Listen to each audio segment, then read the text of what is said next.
Kakatapos lang natin na dira, no? Yung ating muli. Wow! A day in a life sa taga-isla.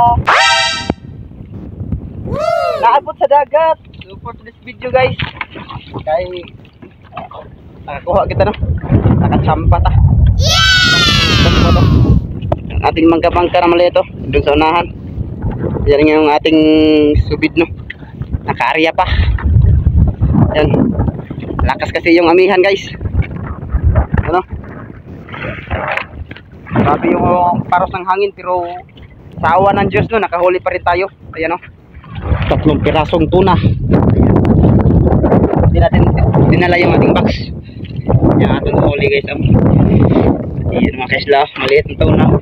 At yan natin yung dalawa. Ayan, dalawa. Ito yung isa maliit. Pang ano to? Pang ulam. Ayan na, maliit. Nasa ano, 1 kilo or tunga ba?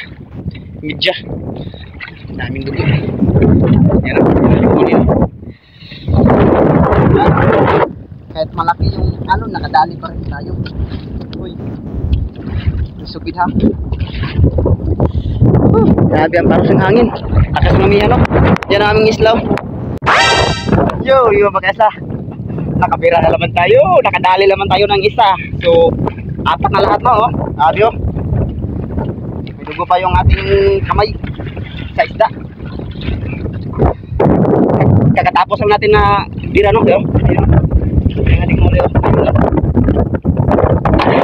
Apat na natin lahat ng ating kuha. Wow! Sa 5 kilos na. At hanggang dito na lang, no? Thank you, hanggang guys.